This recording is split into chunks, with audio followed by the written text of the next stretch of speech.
नमस्कार दोस्तों, आप सभी का हमारे YouTube चैनल में हार्दिक स्वागत है। आज की इस पावन वीडियो में हम सुनेंगे बृहस्पतिवार व्रत की संपूर्ण कथा और विधि। माना जाता है कि भक्त श्रद्धा और विश्वास के साथ बृहस्पतिवार का व्रत करते हैं और भगवान विष्णु तथा बृहस्पति देव की पूजा करते हैं तो उनके जीवन में सुख, शांति और समृद्धि की कृपा बनी रहती है। बृहस्पतिवार के दिन जो भी स्त्री पुरुष व्रत करे उसको चाहिए कि वह दिन में एक ही समय भोजन करे, क्योंकि भगवान ब्रह्मेश्वर का इस दिन पूजन होता है। भोजन में पीले चने की दाल आदि का प्रयोग करें, परंतु नमक नहीं खाएं और पीले वस्त्र पहने। भोजन में पीले ही फलों का प्रयोग करें, पीले चंदन से पूजा करें और पूजन के बाद प्रेम पूर्वक गुरु महाराज बृहस्पति देव की कथा सुननी चाहिए। इस व्रत को करने से मन की संपूर्ण इच्छाएं पूर्ण होती हैं और महाराज बृहस्पति प्रसन्न होते हैं। धन, विद्या, पुत्र तथा मनवांछित फलों की प्राप्ति होती है। परिवार में सुख तथा शांति रहती है। इसलिए यह व्रत सब स्त्री पुरुषों के लिए सर्वश्रेष्ठ है और अति फलदायक है। इस व्रत में केले का पूजन करना चाहिए। कथा और पूजन के समय मन, कर्म और वचन से शुद्ध होकर जो इच्छा हो बृहस्पति देव से प्रार्थना करनी चाहिए।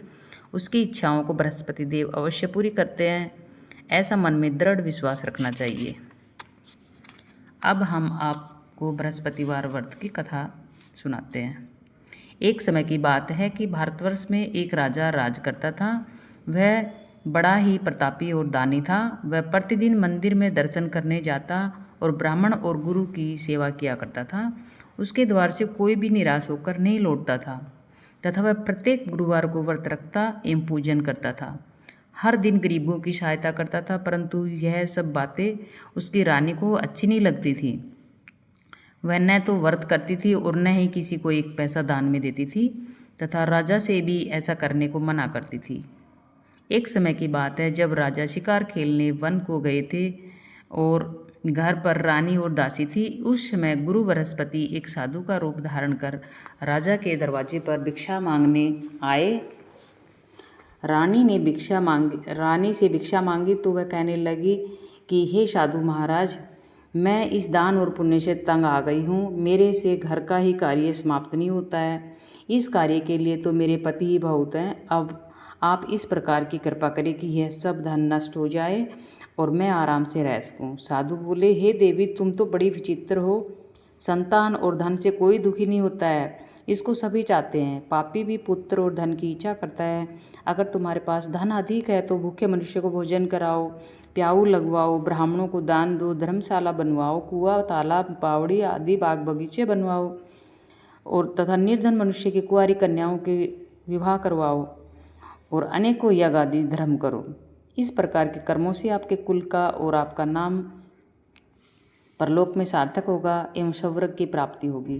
परंतु वह रानी इन बातों से खुश न हुई। वह बोली, हे साधु महाराज, मुझे ऐसे धन की भी आवश्यकता नहीं है जिसको और मनुष्यों को दान दूं तथा जिसको रखने संभालने में ही मेरा सारा समय नष्ट हो जाए। साधु महाराज ने कहा कि हे देवी, तुम्हारी ऐसी इच्छा है तो ऐसा ही होगा। मैं तुम्हें जैसा बताता हूँ तुम वैसा ही करना। बृहस्पतिवार के दिन घर को गोबर से लीपना, अपने केशों को धोना, केशों को धोते समय स्नान करना, राजा से कहना कि वह हजामत बनवाए, भोजन में मांस मदिरा खाना, कपड़ा धोबी के यहाँ धुलने को डालना। इस प्रकार 7 बृहस्पतिवार करने से तुम्हारा सब धन नष्ट हो जाएगा।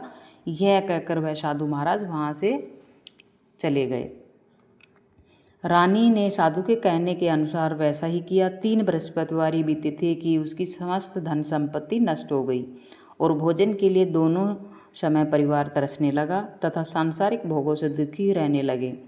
तब वह राजा रानी से कहने लगा, हे रानी, तुम यहाँ पर रहो, मैं तुम दूसरे देश को जाऊँ, क्योंकि यहाँ पर मुझे सभी मनुष्य जानते हैं, इसलिए कोई कार्य भी नहीं कर सकता। देश चोरी और परदेश भिक्षा बराबर है।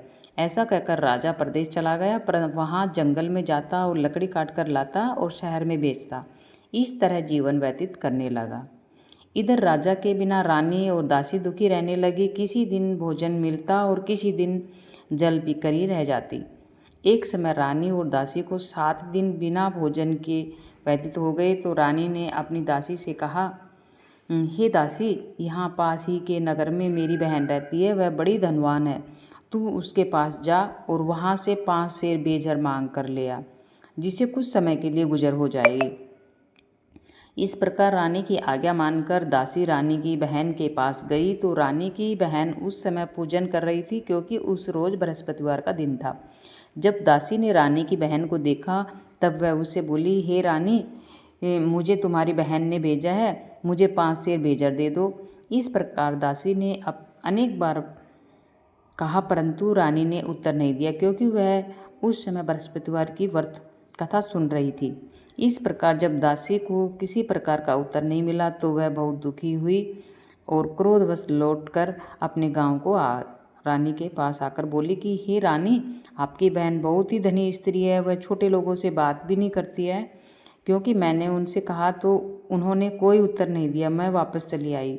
रानी बोली कि हे दासी, इसमें उसका कोई दोष नहीं है। जब बुरे दिन आते हैं तब कोई सहारा नहीं देता है, अच्छे बुरे का पता विपत्ति में ही लगता है। जो ईश्वर की इच्छा होगी वही होगा, यह सब हमारे भाग्य का दोष है। इधर उस रानी की बहन ने सोचा कि मेरी बहन की दासी आई थी, परंतु मैं उसे नहीं बोली, इससे वह बहुत दुखी हुई होगी।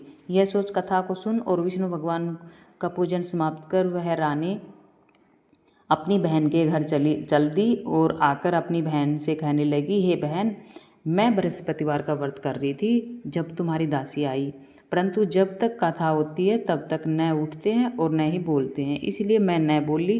कहो दासी, क्यों आई थी? रानी बोली, हे बहन, हमारे घर अनाज नहीं था, वैसे तुमसे कोई बात छिपी नहीं है, इस कारण मैंने दासी को तुम्हारे पास जाकर तुम्हारे पास 5 सेर बेजर के लिए भेजा था। रानी की बहन बोली, बृहस्पति भगवान सबकी मनोकामना पूरी करते हैं, देखो शायद तुम्हारे घर में अनाज रखा हो।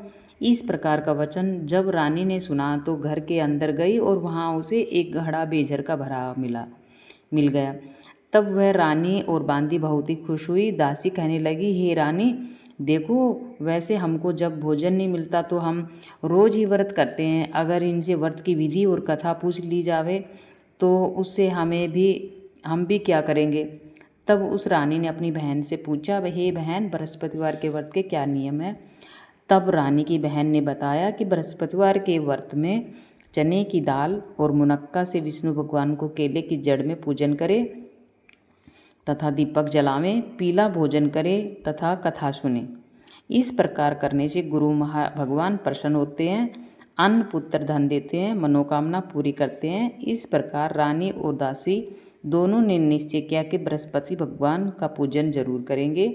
7 रोज बाद जब बृहस्पतिवार आया तो उन्होंने व्रत रखा, गुड़साल में जाकर चना और गुड़ बीन लाई तथा उसकी दाल से केले की जड़ का तथा विष्णु भगवान का पूजन किया। अब भोजन पीला कहाँ से आए? दोनों बड़ी दुखी हुई, परंतु उन्होंने व्रत किया था, इस कारण गुरु भगवान प्रसन्न थे। 2 थालों में सुंदर पीला भोजन लेकर आए और दासी को देकर बोले, हे दासी, यह तुम्हारे और रानी के लिए भोजन है, तुम दोनों भोजन कर लेना। दासी भोजन पाकर बड़ी ही खुश हुई और रानी से बोली, चलो रानी जी, भोजन कर लो। रानी को इस विषय में कुछ पता नहीं था, इसलिए वह दासी से बोली, तू ही भोजन कर, क्योंकि तू हमारे व्यर्थ में हंसी उड़ाती है। दासी बोली कि एक महात्मा भोजन दे गया है। रानी कहने लगी कि वह भोजन तेरे लिए ही दे के गया होगा, तू ही भोजन कर ले। दासी ने कहा कि वह महात्मा हम दोनों को 2 थालों में भोजन दे के गया है, इसलिए हम और तुम दोनों ही साथ साथ भोजन करेंगे। इस प्रकार रानी और बांदी दोनों ने गुरु भगवान को नमस्कार कर भोजन प्रारंभ किया तथा अब वह प्रत्येक बृहस्पतिवार को गुरु भगवान का व्रत और विष्णु भगवान का पूजन करने लगी। बृहस्पति भगवान की कृपा से रानी और दासी के पास धन हो गया। रानी फिर इसी प्रकार आलस्य करने लगी। तब दासी बोली कि देखो रानी, तुम पहले भी इसी प्रकार आलस्य करती थी और तुम्हें धन रखने में कष्ट होता था, इस कारण सभी धन नष्ट हो गया। अब गुरु भगवान की कृपा से धन मिला है, हमें दान पुण्य करना चाहिए। दान में भूखे मनुष्य को भोजन कराओ, प्याऊ लगवाओ, ब्राह्मणों को दान दो, कुआं, तालाब, बावड़ी आदि का निर्माण करो, मंदिर और पाठशाला बनवाकर दान दो, कुंवारी कन्याओं का विवाह करवाओ, धन को शुभ कार्यों में खर्च करो, जिससे तुम्हारे कुल का यश बढ़े तथा स्वर्ग प्राप्त हो और पितृ प्रसन्न हो। तब रानी ने इसी प्रकार के कर्म करने से आरंभ कर दिए तो तो काफ़ी यश फैलने लगा। एक दिन रानी और दासी विचार करने लगी कि न जाने हमारे राजा किस दशा में होंगे, उनकी कोई खोज खबर नहीं है। गुरु भगवान से उन्होंने प्रार्थना की तो एक दिन भगवान ने रात्रि में राजा से सपन में कहा कि हे राजन, उठ, तेरी रानी तुझको याद करती है, अपने देश को चला जा। राजा प्रातःकाल उठा और विचार करने लगा कि स्त्री खाने और पहनने की ही साथी होती है, पर भगवान की आज्ञा मानकर वह अपने नगर के लिए चलने को तैयार हुआ। इससे पूर्व जब राजा प्रदेश चला गया था तो प्रदेश में दुखी रहने लगा। प्रतिदिन जंगल में से लकड़ी बीनकर लाता और उन्हें शहर में बेचकर अपने दुखी जीवन को बड़ी कठिनता से व्यतीत करता था। एक दिन राजा दुखी हो अपनी पुरानी यादों को याद करके रोने लगा। तब उस जंगल में बृहस्पति देव एक साधु का रूप धारण कर आए और राजा के पास आकर बोले, हे लकड़हारे, तुम इस सुनसान जंगल में किस चिंता में बैठे हो, मुझको बतलाओ। यह सुनकर राजा के नेत्रों में जल भर आया और साधु की वंदना कर बोला कि हे प्रभु, आप सब कुछ जानने वाले हो। इतना कहकर साधु को अपनी कहानी सुना दी। महात्मा दयालु होते हैं। वे राजा से बोले कि हे राजन, तुम्हारी स्त्री ने बृहस्पति देव का अपमान किया था, जिस कारण तुम्हारी यह दशा हुई। अब तुम किसी प्रकार की चिंता मत करो, भगवान तुम्हें पहले से अधिक धन देगा। देखो, तुम्हारी स्त्री ने बृहस्पतिवार का व्रत प्रारंभ कर दिया है और तुम मेरा कहना मानकर बृहस्पतिवार का व्रत करके चने की दाल व गुड़ को जल के लोटे में डालकर केले का पूजन करो। फिर कथा कहो और सुनो, भगवान तुम्हारी सारी मनोकामनाओं को पूरा करेंगे।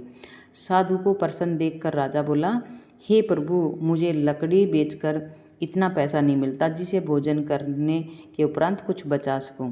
मैंने रात्रि में अपनी रानी को व्याकुल देखा है, मेरे पास कुछ भी नहीं है जिसे उसकी खोज खबर मंगा सकूं। और फिर मैं बृहस्पति देव की कौन सी कथा कहूँ, यह भी मुझको मालूम नहीं है। साधु ने कहा कि हे राजन, तुम किसी बात की चिंता मत करो। बृहस्पतिवार के दिन रोजाना की तरह लकड़ियाँ लेकर शहर को जाओ।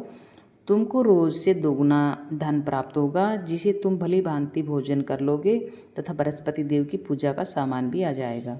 बृहस्पतिवार की कहानी निम्न प्रकार से है। प्राचीन काल में एक ब्राह्मण था। वह बहुत ही निर्धन था। उसके कोई भी संतान नहीं थी। वह नित्य पूजा पाठ करता, परंतु उसकी स्त्री बहुत ही मलिनता के साथ रहती थी। वह न स्नान करती और न किसी देवता का पूजन करती। प्रातःकाल उठते ही सर्वप्रथम भोजन करती और बाद में कोई अन्य कार्य करती थी। इससे ब्राह्मण देवता बड़े दुखी थे। बेचारे बहुत कुछ कहते थे, किंतु उसको कोई परिणाम न निकलता।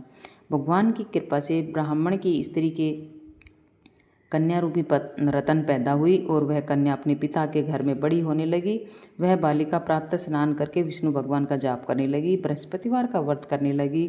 अपने पूजा पाठ को समाप्त करके स्कूल जाती तो अपनी मुट्ठी में जौ भर कर ले जाती और पाठशाला जाने के मार्ग में डालती जाती।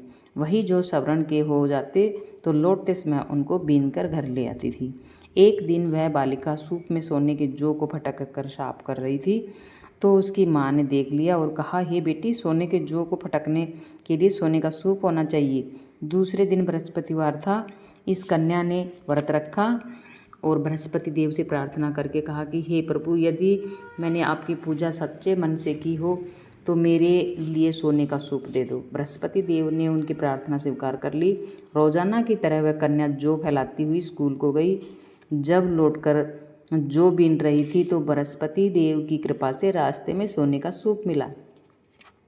उसे वह घर ले आई और उससे जौ साफ करने लगी, परंतु उसकी माँ का वही ढंग रहा। एक दिन की बात है कि वह कन्या सोने के सूप से जौ साफ कर रही थी। उस समय उस शहर का राजपुत्र वहाँ से होकर निकला। इस कन्या के रूप और कार्य को देखकर मोहित हो गया और अपने घर आकर भोजन तथा जल त्याग कर उदास होकर लेट गया। राजा को जब इस बात का पता लगा तो अपने मंत्रियों के साथ अपने पुत्र के पास गए और बोले कि हे पुत्र, तुम्हें किस बात का कष्ट है? किसी ने तुम्हारा अपमान किया है अथवा कोई और कारण है? सो कहो, मैं वही कार्य करूँगा जिससे तुम्हें प्रसन्नता हो। राजकुमार ने अपने पिता की बातें सुनी तो वह अपने पिता से बोला कि हे पिताजी, आपकी कृपा से मुझे किसी बात का दुख नहीं है, न ही किसी ने मेरा अपमान किया है, परंतु मैं उस लड़की के साथ विवाह करना चाहता हूँ जो सोने के सूप में जौ साफ कर रही थी। यह सुन राजा आश्चर्य में पड़ गया और बोला कि हे पुत्र, इस तरह की कन्या का पता तुम ही लगाओ। मैं उसके साथ तुम्हारा विवाह अवश्य करवा दूंगा। राजकुमार ने अपने पिता के वचन सुनने के पश्चात उस लड़की के घर का पता बतलाया। राजकुमार के बताए पते के अनुसार मंत्री उस लड़की के घर गए और ब्राह्मण कन्या का विवाह राजकुमार के साथ संपन्न हो गया। कन्या के घर से जाते ही पहले की भांति उस ब्राह्मण देवता के घर में गरीबी का निवास हो गया। अब भोजन के लिए भी अन्न बड़ी मुश्किल से मिलता था। एक दिन दुखी होकर ब्राह्मण देवता अपनी पुत्री के पास गए। बेटे ने पिता को दुखी देखकर अपनी माँ का समाचार पूछा। तब ब्राह्मण ने सभी हाल कह सुनाया। कन्या ने बहुत सा धन देखकर अपने पिता को विदा किया। इस तरह ब्राह्मण का कुछ समय सुखपूर्वक व्यतीत हुआ। कुछ दिन बाद फिर वही हाल हो गया। ब्राह्मण फिर अपनी कन्या के यहाँ गया और सभी हाल कहा तो लड़की बोली कि हे पिताजी, आप माताजी को यहाँ पर ले आइए, मैं उन्हें यह विधि बता दूंगी जिससे आपकी गरीबी दूर हो जाएगी। वह ब्राह्मण देवता अपनी स्त्री को साथ लेकर बेटी के घर पहुँचा तो पुत्री अपनी माँ को समझाने लगी, हे माँ, तुम प्रातःकाल उठकर प्रथम स्नान आदि करके विष्णु भगवान का पूजन करो तो सब दरिद्रता दूर हो जाएगी। परंतु उसकी माँ ने उसकी एक भी बात नहीं मानी और प्रातःकाल उठकर अपनी पुत्री और बच्चों का जूठन खा लेती थी। एक दिन उसकी पुत्री को बहुत क्रोध आ गया। एक रात कोठरी से सभी सामान निकाल दिया और अपनी माँ को उसमें बंद कर दिया। प्रातःकाल उसमें से माँ को निकाला तथा स्नान आदि करा के पूजा पाठ करवाया तो उसकी माँ की बुद्धि ठीक हो गई और फिर प्रत्येक बृहस्पतिवार को व्रत रखने लगी। इस व्रत के प्रभाव से उसकी माँ भी बहुत ही धनवान तथा पुत्रवती हो गई और बृहस्पति देव जी की कृपा से सौरभ को प्राप्त हुई तथा वह ब्राह्मण भी सुखपूर्वक इस लोक से सुख भोग कर सौरभ को प्राप्त हुए। इस तरह कहानी कहकर साधु देवता वहाँ से लोप हो गए। धीरे धीरे समय व्यतीत होने पर फिर बृहस्पतिवार का दिन आया तो राजा जंगल से लकड़ी काटकर किसी शहर में बेचने गया। उसे उस दिन और दिन की अपेक्षा अधिक धन मिला। राजा चना गुड़ आदि लाकर बृहस्पतिवार का व्रत किया। उस दिन से उसके सभी क्लेश दूर हुए। परंतु जब दोबारा बृहस्पतिवार आया तो वह व्रत ही करना भूल गया। इस कारण बृहस्पति भगवान नाराज हो गए। उसी दिन उस नगर के राजा ने विशाल यज्ञ का आयोजन किया तथा शहर में यह घोषणा करवा दी कि कोई भी मनुष्य अपने घर भोजन न बनवाए तथा आग भी न जलावे। समस्त लोग मेरे यहाँ भोजन करने आए। इस आज्ञा को जो नहीं मानेगा उसको फांसी की सजा दी जाएगी। इस तरह की घोषणा संपूर्ण नगर में करवा दी गई। राजा की आज्ञा अनुसार शहर के सभी लोग भोजन करने गए, लेकिन लकड़हारा कुछ देर से पहुंचा, इसलिए राजा उसको अपने साथ घर ले गए और ले जाकर भोजन करा रहे थे तो रानी की दृष्टि उस खूंटी पर पड़ी जिस पर उसने अपना हार लटका रखा था। वह वहां पर दिखाई नहीं दिया तो रानी ने हार की चोरी के अपराध में लकड़हारा को पुलिस का बुलवाकर उसको जेल खाने में डलवा दिया। जब राजा जेल खाने में गया तो बहुत दुखी होकर विचार करने लगा कि न जाने कौन सी पूर्व जन्म के कर्म है जिसके कारण मुझे ऐसा दुख प्राप्त हो रहा है। फिर राजा उसी साधु को याद करने लगा जो जंगल में मिला था। उसी समय तत्काल बृहस्पति देव साधु के रूप में प्रकट हो गए और उसकी दशा को देखकर कहने लगे, हे अरे मूर्ख, तूने बृहस्पति देवता की कथा नहीं की, इस कारण तुझे दुख प्राप्त हुआ है। अब चिंता मत कर। बृहस्पतिवार के दिन जेल खाने के दरवाजे पर 4 पैसे पड़े मिलेंगे, उनसे तू बृहस्पति देव की पूजा करना और तेरे सभी कष्ट दूर हो जाएंगे। बृहस्पतिवार के रोज उसे 4 पैसे मिले। राजा ने उसी पैसे की सहायता से अपना व्रत और पूजन किया। उसी रात्रि को जब राजा सो रहा था तो बृहस्पति देव ने राजा को स्वप्न में कहा, हे राजन, तुमने जिस आदमी को जेल खाने में हार की चोरी के अपराध में बंद कर रखा है वह निर्दोष है, वह राजा है, उसे छोड़ देना। रानी का हार उसी खुट्टी पर लटका हुआ है। अगर तू ऐसा नहीं करेगा तो मैं तेरे राज्य को नष्ट कर दूंगा। राजा प्रातःकाल उठा तो रानी का हार खुट्टी पर टंगा देखकर लकड़हारे को बुलाकर क्षमा मांगी तथा राजा को योग्य सुंदर वस्त्राभूषण देकर विदा किया। गुरुदेव की आज्ञा अनुसार राजा अपने नगर को चल दिया।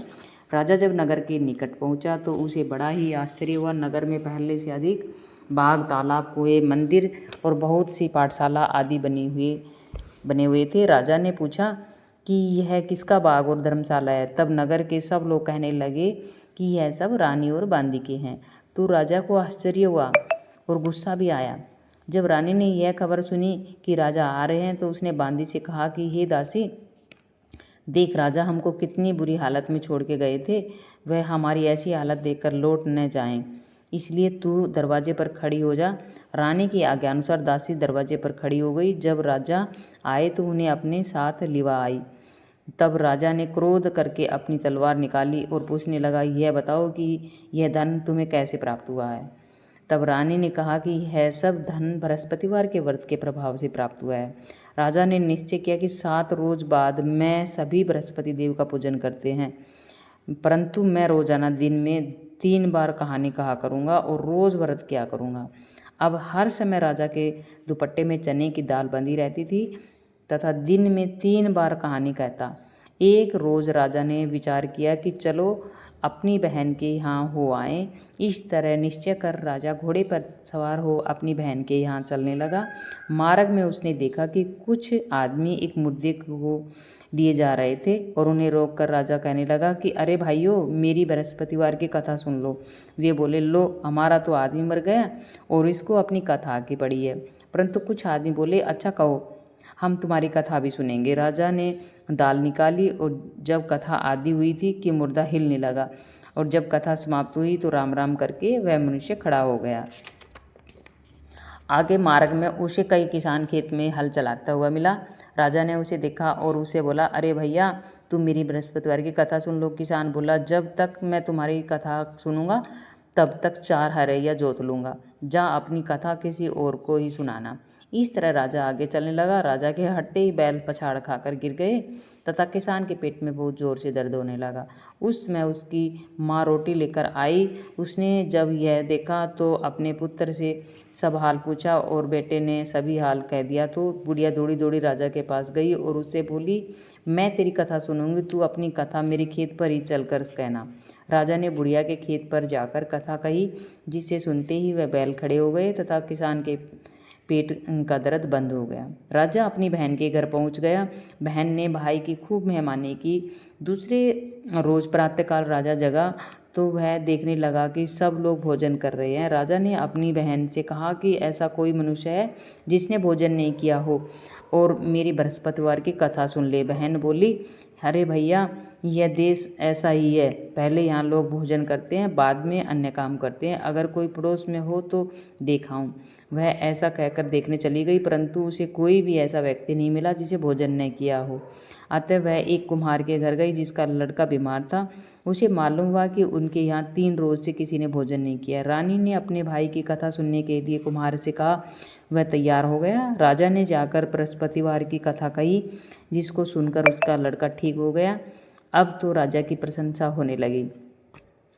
एक दिन राजा ने अपनी बहन से कहा, हे बहन, हम अपने घर को जाएंगे, तुम भी तैयार हो जाओ। राजा की बहन ने अपनी सास से कही तो सास बोली, हाँ चली जा, परंतु अपने लड़कों को मत ले जाना, क्योंकि तेरे भाई के कोई औलाद नहीं होती है। बहन ने अपने भाई से कहा कि हे भैया, मैं तो चलूँगी मगर कोई बालक नहीं जाएगा। राजा बोला, जब कोई बालक नहीं चलेगा तब तुम ही क्या करोगी। बड़ी दुखी मन से राजा अपने नगर को लौट आया। राजा ने अपनी रानी से कहा कि हम निर्वंशी राजा हैं, हमारा मुंह देखने का धर्म नहीं है और कुछ भोजन आदि नहीं किया। रानी बोली कि हे नाथ, जब बृहस्पति देव ने हमें सब कुछ दिया है तो औलाद भी अवश्य देंगे। उसी रात बृहस्पति देव ने राजा को सपन में कहा कि हे राजन, उठ, सभी सोच को त्याग दे, तेरी रानी गर्भ से है। राजा को यह बात सुनकर बड़ी खुशी हुई। 9वें महीने में रानी के गर्भ से एक सुंदर पुत्र प्राप्त हुआ। तब राजा बोला कि हे रानी, स्त्री बिना भोजन के रह सकती है, बिना कहे नहीं रह सकती। जब मेरी बहन आवे तुम उससे कुछ मत कहना। रानी ने सुनकर हाँ कर दिया। जब राजा की बहन ने शुभ समाचार सुना तो वह बहुत खुश हुई तथा बधाई लेकर अपने भाई के घर आई। तब रानी ने कहा, घोड़ा चढ़कर तो नहीं आई, गधा चढ़ी आई। राजा की बहन बोली कि भाभी, मैं इस प्रकार न कहती तो तुम्हें औलाद कैसे मिलती। बृहस्पति देव ऐसे ही हैं, जैसी जिसके मन में कामनाएं हैं सभी को पूर्ण करते हैं। जो सद्भावना पूर्वक बृहस्पतिवार का व्रत करता है एवं कथा पढ़ता है अथवा सुनता है, दूसरों को सुनाता है, बृहस्पति देव उसकी सभी मनोकामनाएं पूर्ण करते हैं।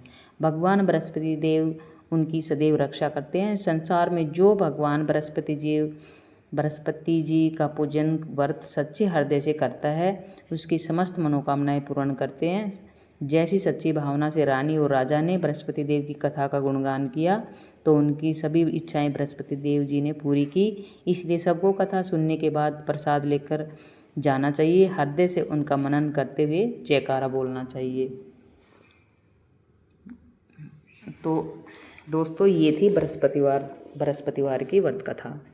अगर आपको बृहस्पतिवार व्रत कथा अच्छी लगी हो तो वीडियो को लाइक करें, अपने परिवार और मित्रों के साथ शेयर करें और ऐसी ही भक्ति एवं व्रत कथा की वीडियो देखने के लिए चैनल को सब्सक्राइब करना न भूलें। आप सभी पर भगवान विष्णु और बृहस्पति देव की कृपा बनी रहेगी। जय विष्णु भगवान, जय हो। धन्यवाद।